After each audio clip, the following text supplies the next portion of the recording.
नमस्कार दोस्तों, एसएससी ज्ञान में आप सभी का स्वागत है। आज हम इस वीडियो में आरआरबी जेईई का जो एग्ज़ाम हुआ था 2019 में, उसके 24 मई के थर्ड शिफ्ट के जीके जीएस व साइंस के सारे प्रश्नों को इस वीडियो में पढ़ेंगे। तो वीडियो को लास्ट तक ज़रूर देखें और वीडियो पसंद आए तो वीडियो को लाइक और चैनल को सब्सक्राइब कर लें, ताकि आप सभी के पास रेलवे एग्ज़ाम संबंधी सारे वीडियो टाइम से पहुंचते रहें। तो आप लोग जिन्होंने आरआरबी एएलपी व आरपीएफ एसआई का एग्ज़ाम दिया होगा, देखा होगा कि रेलवे द्वारा इस वर्ष किस टॉपिक से और कहां से ज़्यादा प्रश्न पूछे जा रहे हैं। तो आप लोग उन टॉपिक्स और को अच्छे से तैयार कर लें। बाकी करंट अफेयर्स में तो 2021, 22, 23 और अक्टूबर 24 तक का करंट पूछा गया है। तो आप लोग करंट पे भी ध्यान रखें और अक्टूबर तक की करंट अफेयर्स को तैयार कर लें। बाकी मैथ और रीजनिंग तो हर एक एग्ज़ाम में लेवल आसानी रहा है। सबसे ज़्यादा जो बच्चों को दिक्कत हुई है जीएस पोर्शन में हुई है। तो आप लोग जीएस के पेपरों को अच्छे से रिवीजन कर लें, क्योंकि प्रीवियस ईयर से हर एक एग्ज़ाम में रेलवे द्वारा काफ़ी ज़्यादा प्रश्न रिपीट किया है। इसीलिए मैं आप लोगों के लिए प्रीवियस ईयर के आरआरबी जेईई का जो 19 में एग्ज़ाम हुआ था सारे पेपरों का रिवीजन लेकर आया हूं। तो आप लोग चैनल से जुड़ जाएं और प्रीवियस ईयर के सारे पेपरों का रिवीजन करवाऊंगा और आप लोग सारे वीडियो देखते रहें। आप लोगों को काफ़ी सहायता भी मिलेगी एग्ज़ाम में। तो बढ़ते हैं अपने 24 मई के थर्ड शिफ्ट के प्रश्नों की ओर। देखते हैं किस टाइप के प्रश्न पूछे गए थे। तो पहला प्रश्न है, सूर्य और तारे उनमें किसकी उपस्थिति की वजह से चमकते हैं। तो इसका आंसर हो जाएगा प्लाज्मा की वजह से चमकते हैं।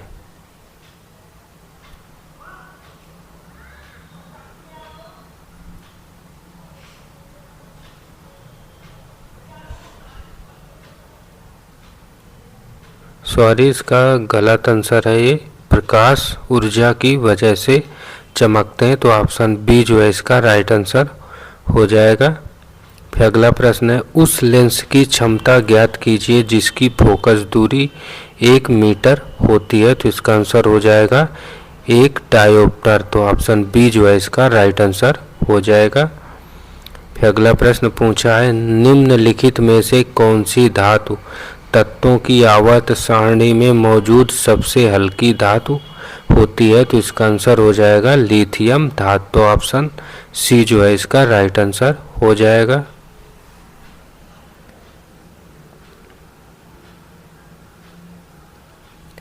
फिर अगला प्रश्न,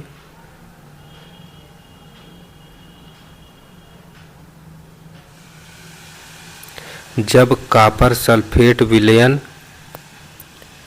लौह धातु के साथ अभिक्रिया करता है तो तांबा नामक धातु का निर्माण होता है। यह निम्नलिखित में से कौन सी अभिक्रिया है। तो इसका राइट आंसर हो जाएगा एकल विस्थापन अभिक्रिया। तो ऑप्शन सी इसका राइट आंसर हो जाएगा। फिर अगला प्रश्न, ब्लीचिंग पाउडर का रासायनिक सूत्र क्या होता है। तो इसका आंसर हो जाएगा CaOCl2। तो ऑप्शन ए जो है इसका राइट आंसर हो जाएगा। फिर अगला प्रश्न है, जानवरों के उनके पर्यावरण के साथ संबंधों के अध्ययन को क्या कहा जाता है। तो इसका आंसर हो जाएगा इकोलॉजी। तो ऑप्शन डी इसका राइट आंसर हो जाएगा।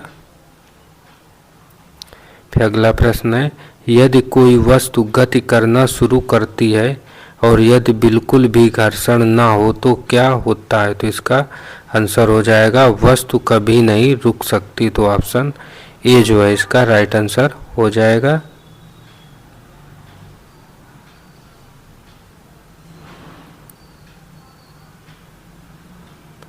फिर अगला प्रश्न,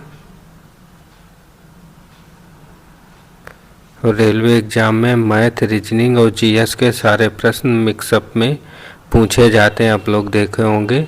तो हम लोग जीएस के प्रश्नों को पढ़ेंगे। इसरो ने 2019 में निम्नलिखित में से किस शहर में मानव अंतरिक्ष उड़ान केंद्र स्थापित किया है। तो इसका आंसर हो जाएगा बेंगलुरु शहर में। तो ऑप्शन ए इसका राइट आंसर हो जाएगा।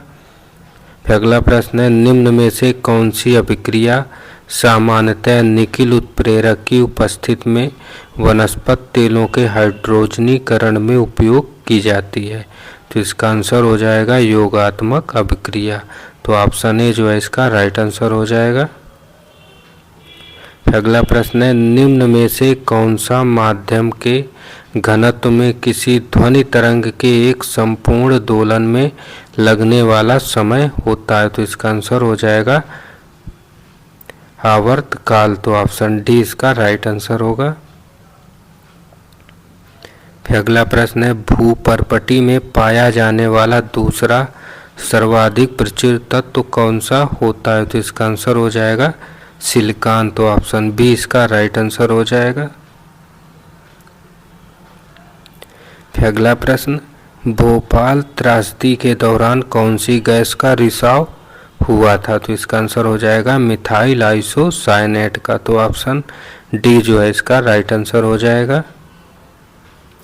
फिर अगला प्रश्न है, अमीन दीव और मिनीकॉय किस भारतीय केंद्र शासित प्रदेश के हिस्से हैं? तो इसका आंसर हो जाएगा लक्षद्वीप के हिस्से हैं। तो ऑप्शन डी जो है इसका राइट आंसर हो जाएगा। फिर अगला प्रश्न है, मशरूम एक होता है? तो इसका आंसर हो जाएगा कवक। तो ऑप्शन ए जो है इसका राइट आंसर होगा।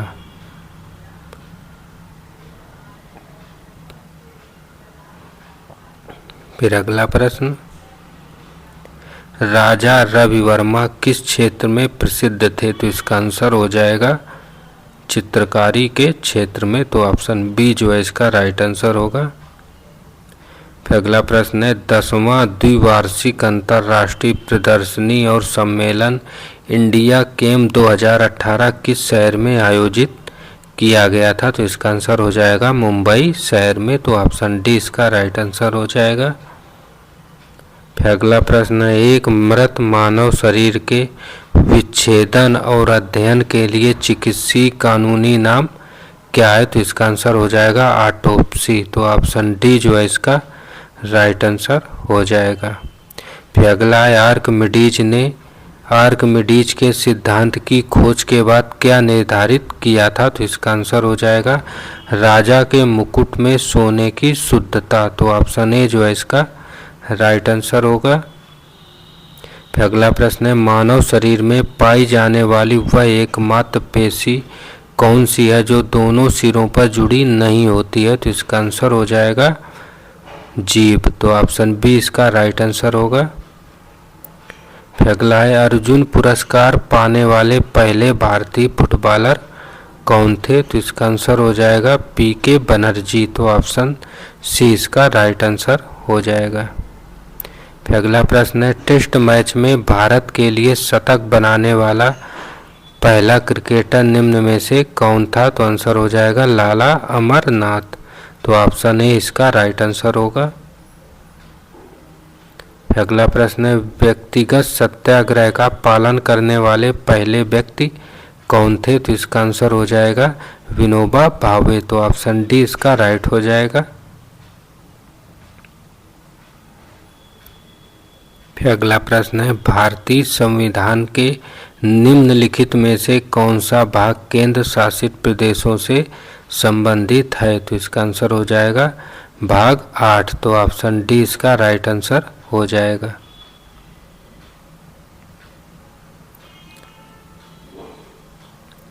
फिर अगला प्रश्न है, मिस्टर यूनिवर्स का खिताब जीतने वाले पहले भारतीय बॉडी बिल्डर कौन थे?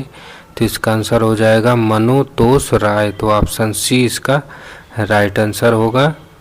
फिर अगला प्रश्न है, भारत का पहला राष्ट्रीय उद्यान कौन सा था?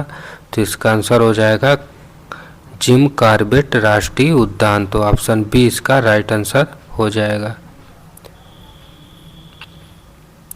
फिर अगला प्रश्न है, निम्न में से कौन एक मिली एम्पियर की माप के बराबर होता है? तो इसका आंसर हो जाएगा 10⁻³ एम्पियर। तो ऑप्शन सी इसका राइट आंसर हो जाएगा। फिर अगला है गठिया एक बीमारी है जो किसको प्रभावित करती है, तो इसका आंसर हो जाएगा जोड़ों को, तो ऑप्शन डी इसका राइट आंसर होगा।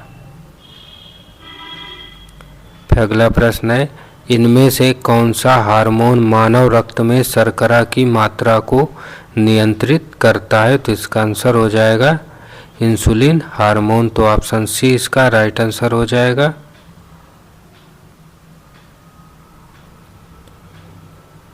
फिर अगला प्रश्न है जब 3/4 चांद दिखाई देता है तो उसे क्या कहा जाता है, तो इसका आंसर हो जाएगा उन्नतोदर चंद्र, तो ऑप्शन बी इसका राइट आंसर हो जाएगा।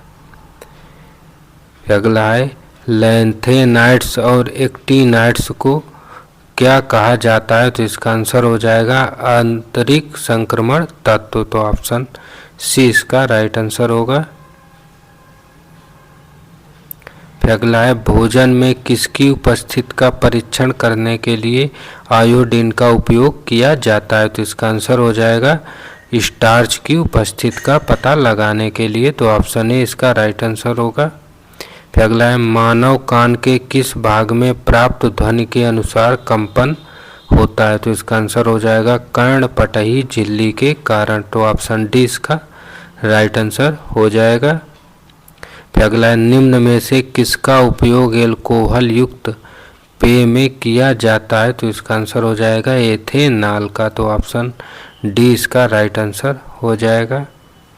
फिर अगला है निम्न करों में से कौन सा केंद्र सरकार द्वारा लगाया गया, एकत्र किया गया और बनाए रखा गया था, तो इसका आंसर हो जाएगा कारपोरेट कर, तो ऑप्शन डी इसका राइट आंसर होगा।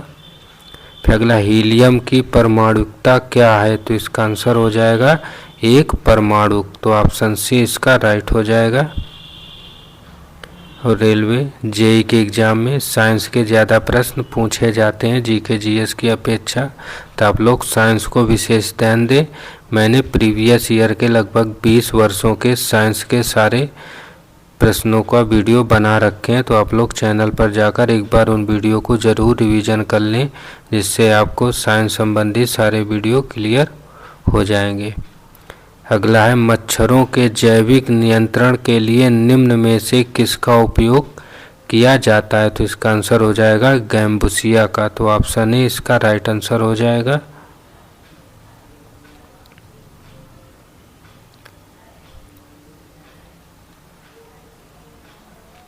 फिर अगला प्रश्न है निम्न में से कौन सा घटक पत्तियों को हरा रंग प्रदान करता है, तो इसका आंसर हो जाएगा क्लोरोफिल, तो ऑप्शन सी इसका राइट आंसर हो जाएगा। फिर अगला प्रश्न है परमाणु ऊर्जा संयंत्र में मॉडरेटर के रूप में किस सामग्री का उपयोग किया जाता है जो न्यूट्रॉन को धीमा करती है और उन्हें विखंडन के लिए उपयुक्त बनाती है, तो आंसर हो जाएगा ग्रेफाइट, तो ऑप्शन सी इसका राइट आंसर होगा।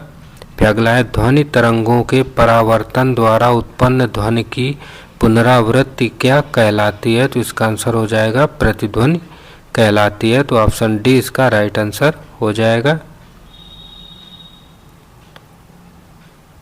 फिर अगला प्रश्न है ध्वनि तरंग का आयाम किस पर निर्भर करता है, तो इसका आंसर हो जाएगा वस्तु को कंपन करने के लिए प्रयुक्त बल पर, तो ऑप्शन बी इसका राइट आंसर होगा।